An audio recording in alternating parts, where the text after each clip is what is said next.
말씀은 구약 민수기 2장이 되겠습니다. 제가 가지고 있는 성경책 구약 194페이지 민수기 2장 1절부터 2절까지 우리 같은 한 목소리로 합독하도록 하겠습니다. 민수기 2장 1절에서부터 2절까지 같이 합독합니다.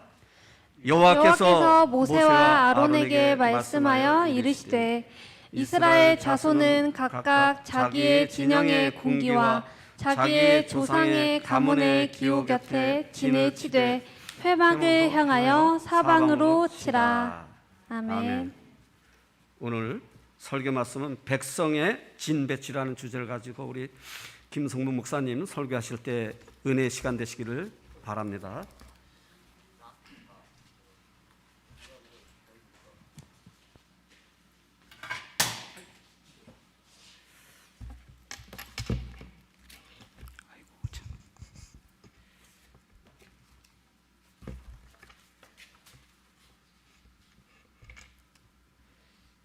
할렐루야.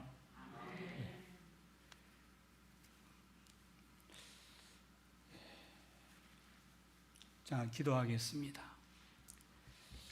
사랑과 은혜가 풍성하신 아버지 하나님 감사합니다.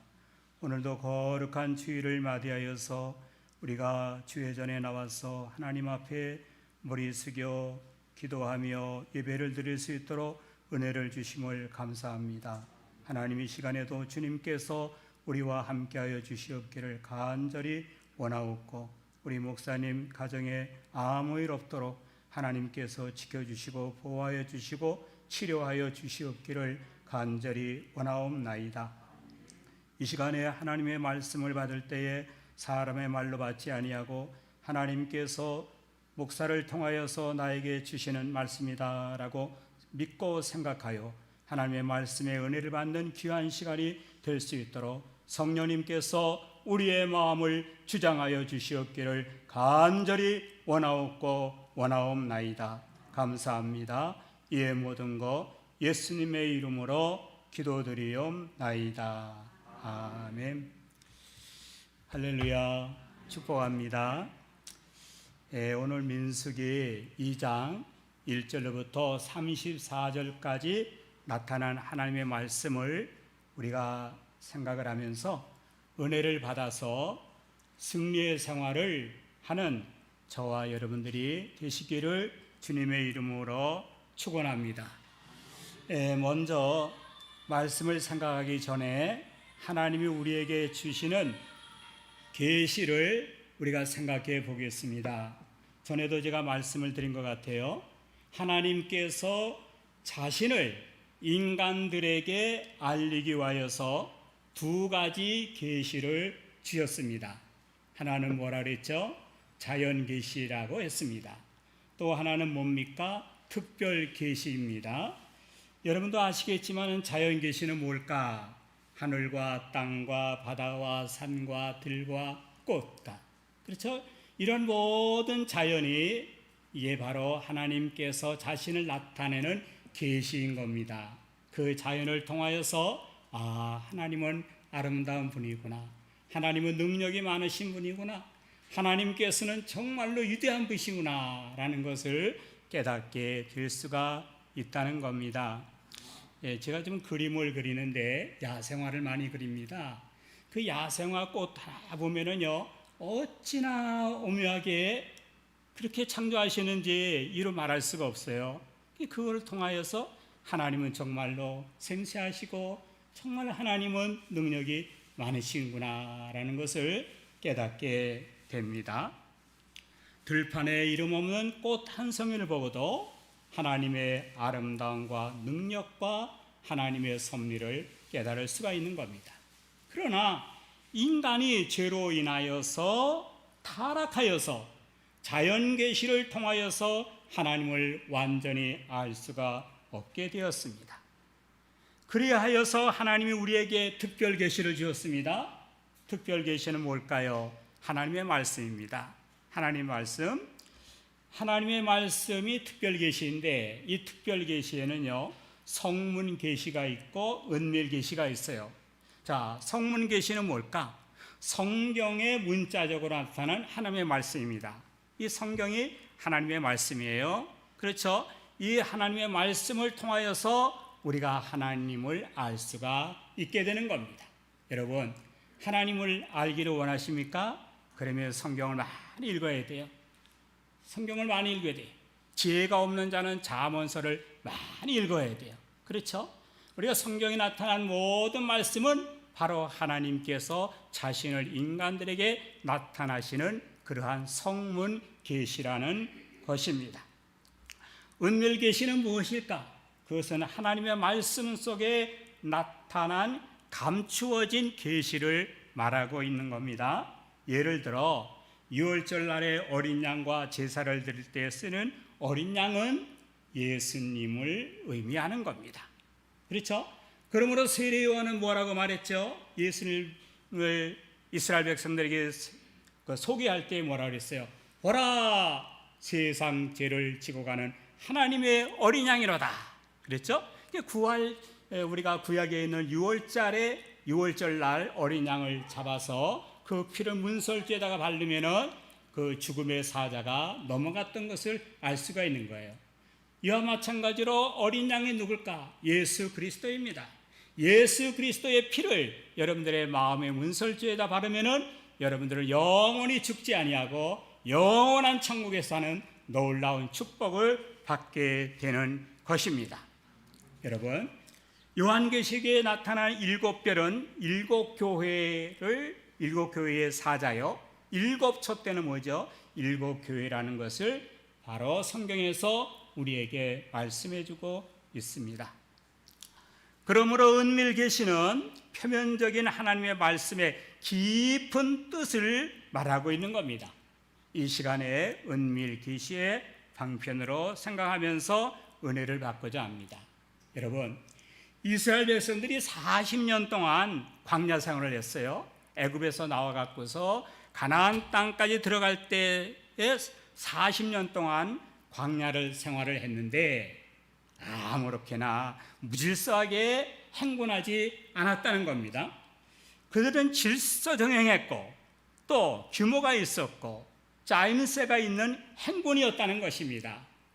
우리가 성경 오늘 본문을 마지막까지 다 읽어야 되겠지만은 시간이 관계상 우리가 읽질 않았죠. 자, 이스라엘 12지파가 진을 쳤는데 동쪽에는 유다 지파, 이사갈 지파, 스불론 지파가 종대로 서서 진을 치고 남쪽에는 시므온 지파, 루벤 지파, 갓 지파가 행대로 서서 진을 치고 북쪽에는 아셀 지파, 단 지파, 납달리 지파가 행대로 서서 진을 치고 서쪽에는 므낫세 지파, 에브라임 지파, 베나스 지파가 각각 종대로 진을 치었다는 것입니다.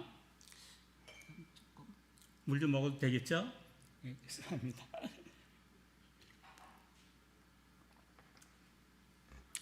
그리고 그들은 길을 가지고 섰어요. 길을 가지고 섰는데 전설에 의하면은 유다 지파 쪽에서는 사자의 깃발을 들고 있었고 루벤 지파 쪽에서는 사람의 머리에 깃발을 들고 있었고 에브라임 지파 쪽에서는요 황소 깃발을 들고 있었고 단 지파 쪽에서는 독수리가 그려져 있는 깃발을 들고 있었다고 하는 것입니다.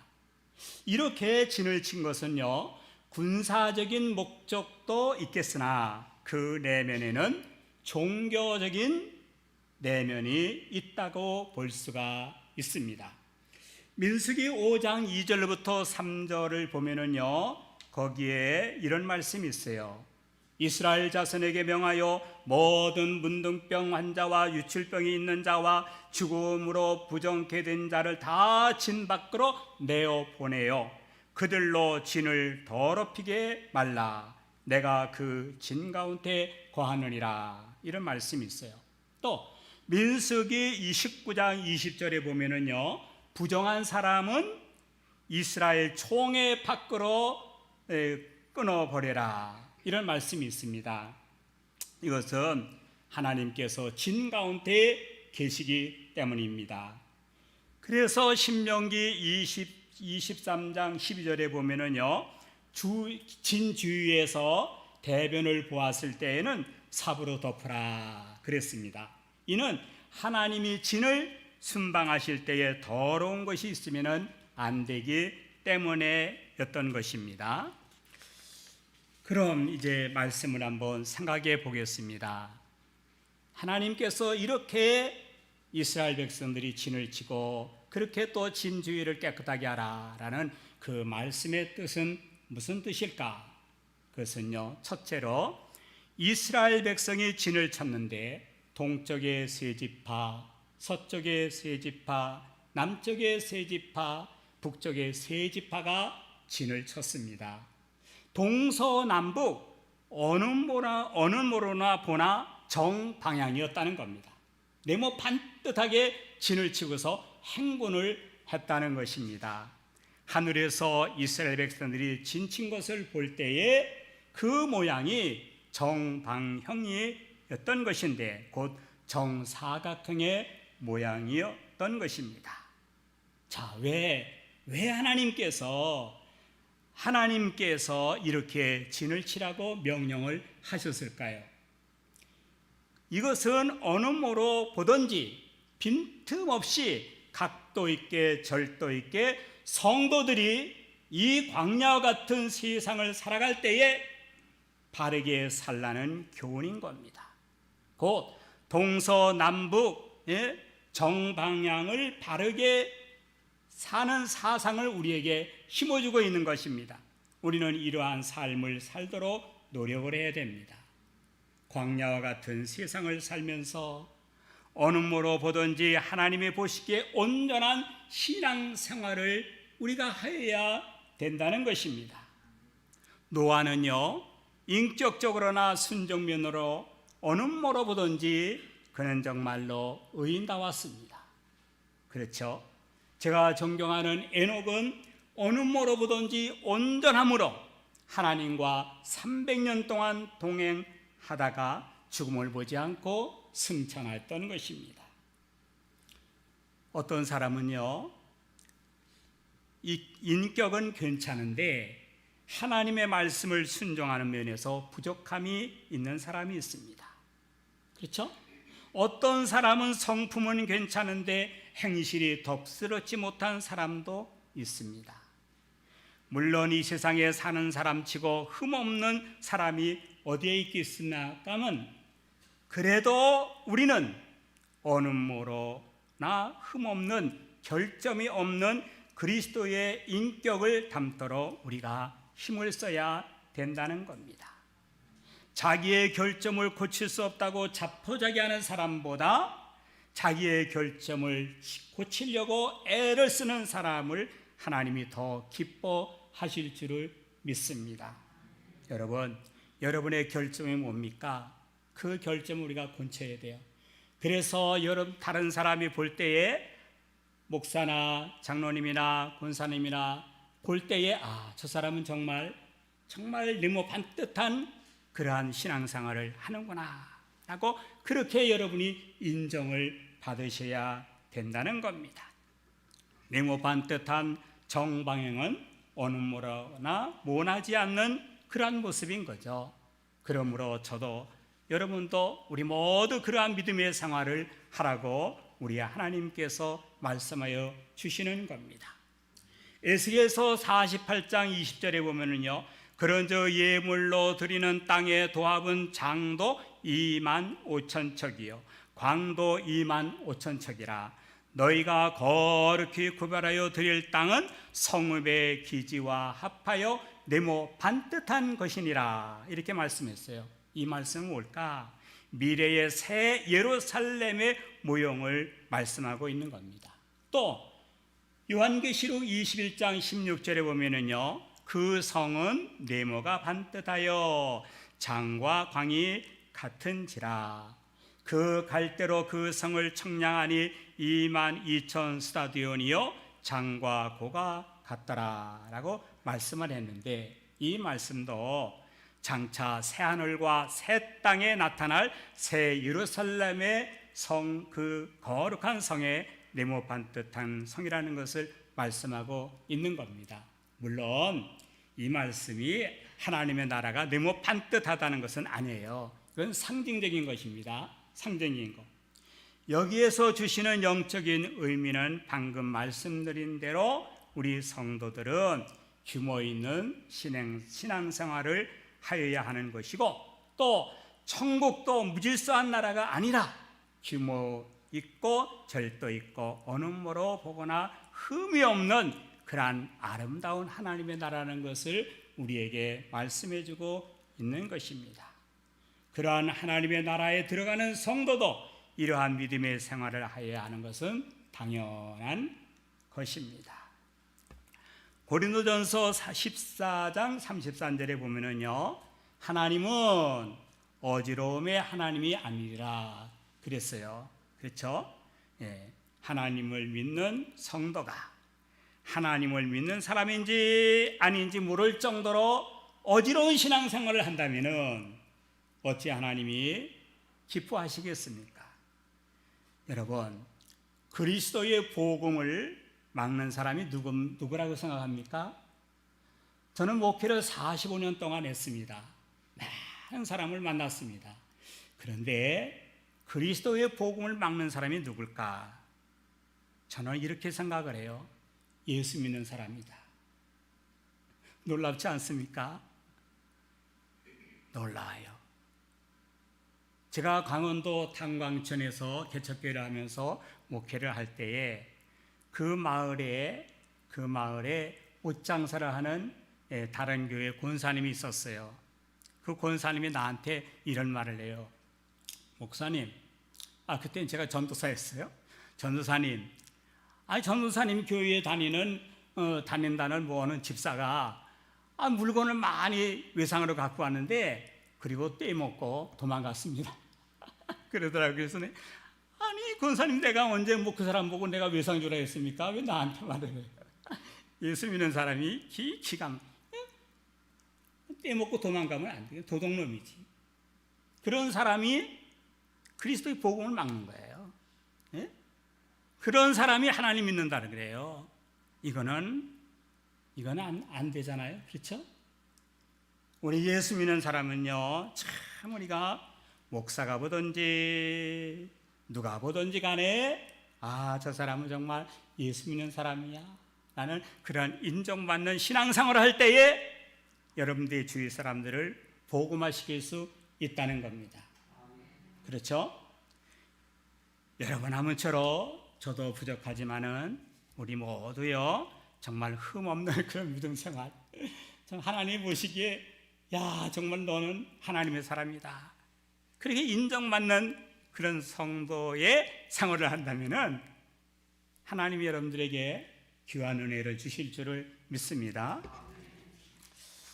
둘째로, 목이 잠깐 마르네.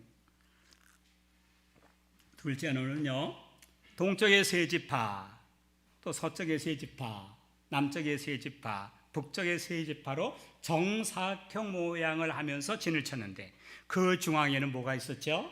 하나님의 법궤를 모셨다는 겁니다. 그 가운데는 이것은 두말할 필요가 없이 12지파가 법궤를 둘러싸고 진을 쳤다는 겁니다. 곧 하나님의 말씀 중심으로 진을 친 것을 말하는 것입니다.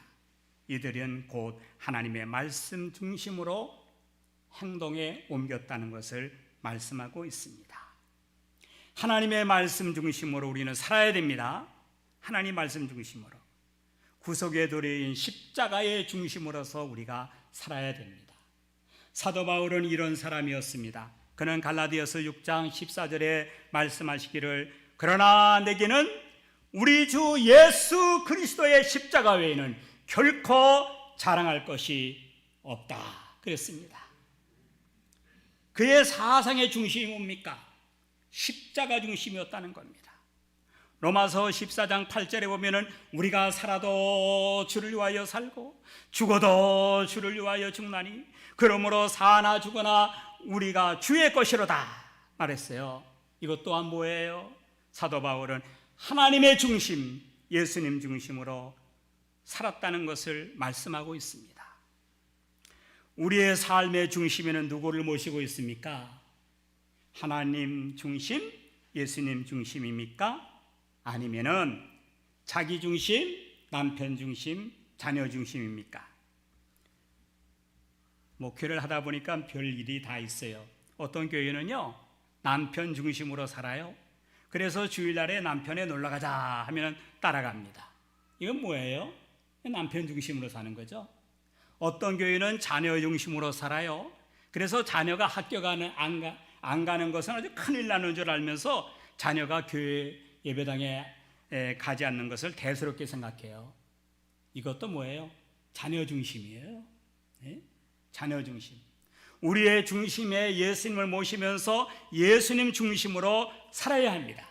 그래야 우리는 쓰러지지 않고 이 세상을 헤쳐나갈 수 있는 겁니다.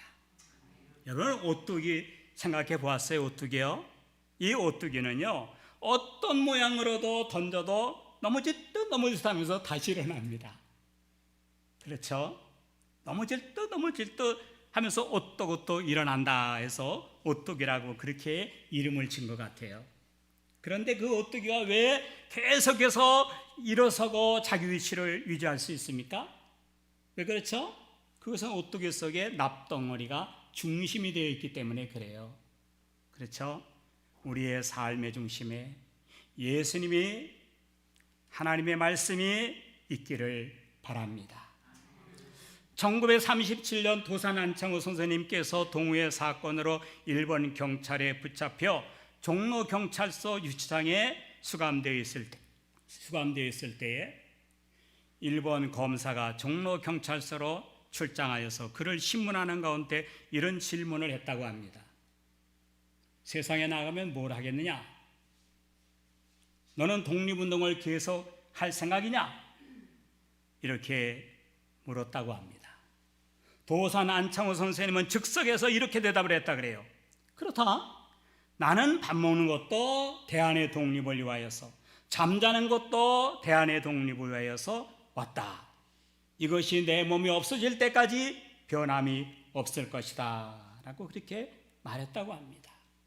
여러분, 도산 안창호 선생님의 말을 우리가 생각하면 그는 조국을 사랑하는 마음이 그 중심에 있었기 때문에 그는 밥 먹는 것도 잠자는 것도 조국을 위하여서 밥을 먹고 잠을 잤다고 말합니다.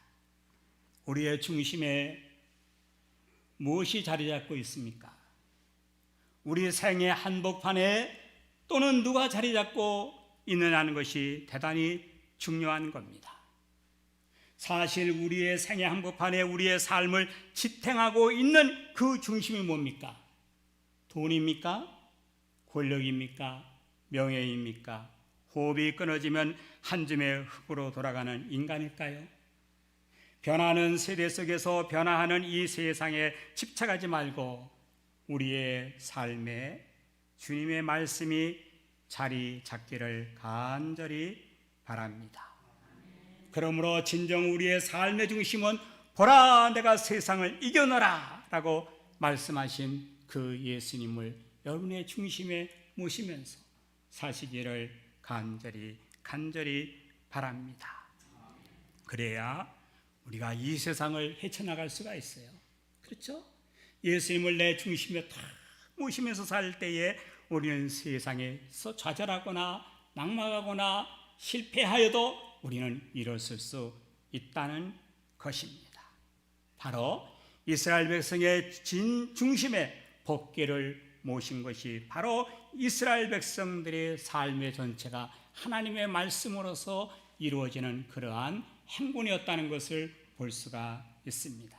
우리 모두 우리의 중심에 예수 그리스도를 모시면서 사는 여러분이 되시기를 주님의 이름으로 축원합니다. 셋째로 이스라엘 백성들은 깃발 아래 진을 쳤다 그랬어요. 깃발을 탁 들면서 쳤답니다. 이것은 이스라엘 백성들이 자신의 위치를 지켰다는 겁니다.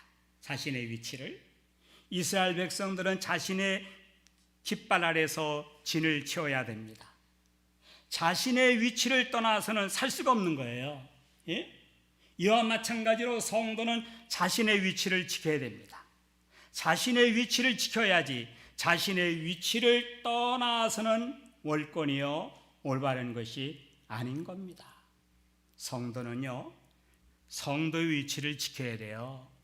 성도가 자신의 위치를 떠나서 불신자의 위치에서 행동하는 면은 안 된다는 거예요. 예? 나는 예수 믿는 사람이다. 예수 믿는 사람의 그 위치에서 살아야 되는 거예요. 예? 예배당에 와서는 예수 믿는 그 위치에 사는 것 같으나 세상에 나가서는 불신자보다 더 못한 그러한 위치에서 산다면요, 그거는 말이 안 되는 거예요. 그렇죠? 여러분, 그러므로 성도는 그 이름에 걸맞게 거룩하게 진실하게 살아야 돼요. 성도라는 것이 뭐예요? 거룩한 불이라는 거예요. 여러분들은 다 거룩한 사람들이에요. 거룩이라는 말은 뭐예요? 구별한다는 뜻이에요. 세상 사람들과 여러분들은 구별된 사람이라는 거예요. 그렇죠? 대답도 안 하시네. 그렇죠? 구별된 사람이에요. 예수 믿지 않은 사람과 같이 행동하면 안 돼. 그렇죠? 그래야 하나님이 기뻐하시죠. 그렇죠? 가룟 유다는요, 제자의 위치를 지키지 못했기 때문에 예수님을 은 삼신당에 팔아먹고 자살했어요. 사울왕은 자신의 위치를 지켜야 되는데 그는 정말로 그는 비참하게 어떻게 해요? 전쟁터에서 칼을 가슴에 품고 그냥 죽었어요. 자신의 위치를 지키지 못하기 때문에 여러분, 자신의 위치를 지키시기를 간절히 바랍니다.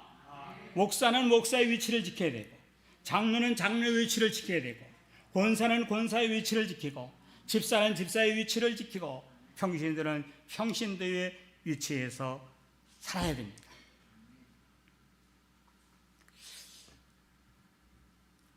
우리 장로님한테 내가 미안한데요, 난 우리 이정원 목사님한테 그렇게 설교해달라 난 부탁은 받지 않았어요. 오늘 갑작스레 설교를 부탁하는데,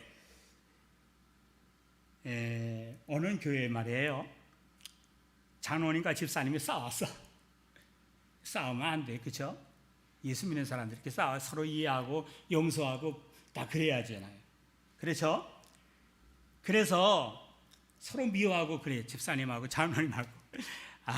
이거 꼴사나무는 이게 이거 사탄 마귀의 짓이에요, 이런 건요. 그래서 어느 날 주일날 목사님이 참다 못해서 설교 시간에 우리 사랑합시다. 예수님이 우리를 사랑했으니까 우리도 사랑합시다. 사랑하자. 그렇게 설교를 했어요.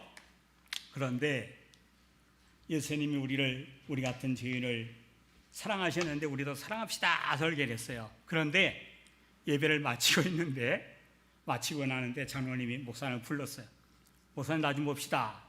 그러더라는 거예요.